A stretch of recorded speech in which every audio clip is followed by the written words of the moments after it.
За сайн байцгаана уу энч маань. За алсын хараатай холбоотой подкаст, сурвал подкаст явж байгаа. Тэгэхээр алсын хараанд цадаа болдог зүйлсийн талаар та бүхэндээ бас товч дурдлая гэж бодсон юм. Тэгэхээр бид нар энэ дэлхий дээр амьдарч байгаа. Энэ дэлхий дээр амьдарч байгаа үед хоёр хаанчлалт байдаг. Сатаны хаанчлалт байгаагийг мартаж болохгүй. Дээрэс нь бид угаасаа дэлхий дээр амьдарч байгаа байлээ махан бидэрээ. Тэгэхээр амьдралын уруу татлах юм уу? Өдөр тутмын амьдралын төрлөх дурсаад бид нар замдаа бурхнаас холдох тэр бүр хэл одоо гэх юм бүр холдоод явчих тийм сүм чуулганаасаа ч мэтгэлээс холдох бүр алсын хараанаас холдоод явчих тохиолдол байж болно. Эсвэл бурхны хийгсэн зүйлийг хийхгүй орхисон, мартсан өдөр тутмын амьдралаа түүрсэн байж болно. Тэгэхээр биднийг одоо хаанчлалын алсын хараанаас холдуулах боломжтой татвар уруу татлууд байдаг талаар та бүхэндээ бас хэлж гэж бодсон юм. За нэгдүгüүрт нь сүнслэг тааз буюу дээшээс сүнсээр өсөхгүй зогсчих явдал байж болно. Ер нь бол сүнслэг тааз гэдэг нь болохоор бидний сүнслэг амьдралд өсөлт бага эсвэл бүр огт байхгүй байх юм. Голдуу бардамнал бүтлгүй хүлээл зэрэгтэй холбоотойгоор таазан тулцсан байж болно. Бүр ингээд өсгөө бэлчгсэн гэсэн.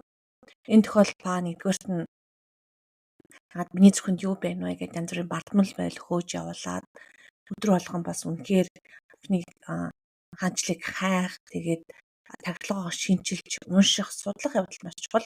Сүнслэг хүмүүстэй бас нийлэх явдал маш чухал байгаа. За хоёрдугаарт нь болохоор өөрөө мэдхгүй бүсэр уурандаа болоод ч юм уу те эсвэл мэдсээр байж ч юм уу буруу дотоод тангараг бурханлаг бус буруу тангараг амлалтуудыг бид нэр өөрөөсөө хилээд тэгээд хүлчихсэн байж болно. Дотоод танга нь одоо янз бүрийн өвдсөн үедээ, урам хугарсан үедээ, бүтлгүүцсэн үедээ өөртөө өгдөг тийм буруу амлалтууд байгаа. Жишээлбэл би өөрөө одоо хизээж одоо дахиж энэ хүнтэй залбирахгүй. Би хүмүүстэй дотн нөхөрлөх юм бол өдөр намайг урвдаг надаас. Дахиж залбирахгүй бүх хүмүүс надад намайг хаяа явдаг. Бүх хүмүүс намайг сул дорой гэж боддог. Би тийм ч хизээж амжилтанд хүрэхгүй ч гэх юм бэ.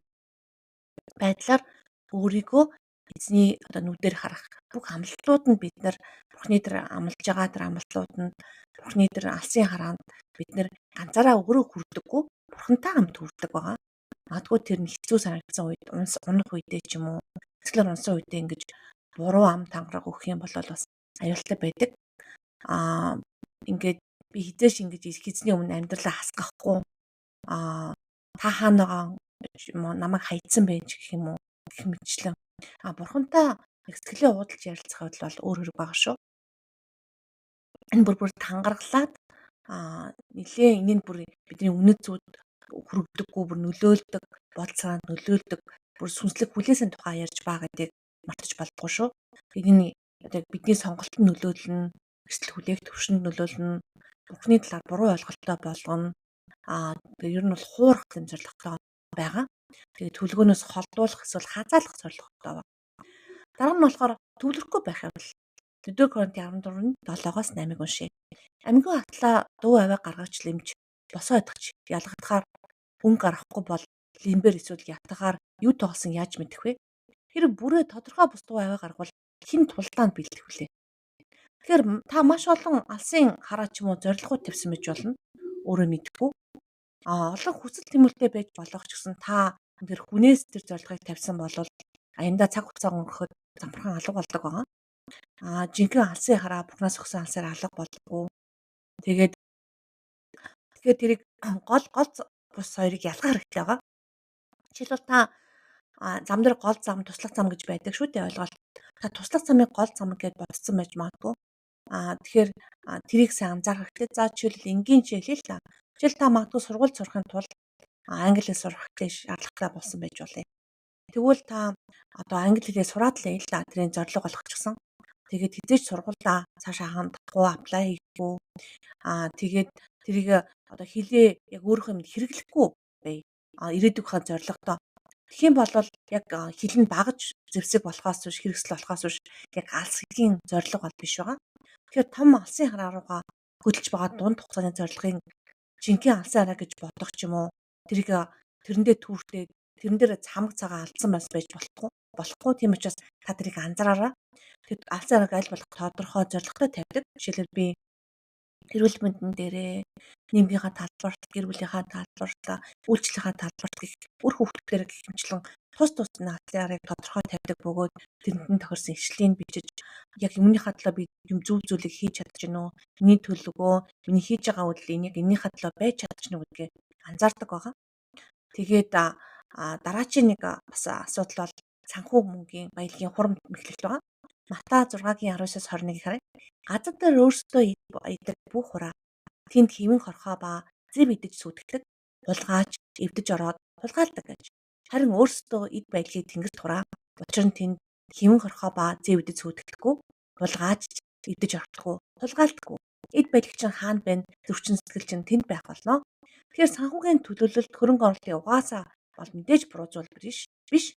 Гэхдээ үнийг нэг тавих нь Бурханаас илүүд тавих нь үний өнөөс хит хөөцөлдөх нь бол бас тийм сайн зөв зүйл биш байгаа.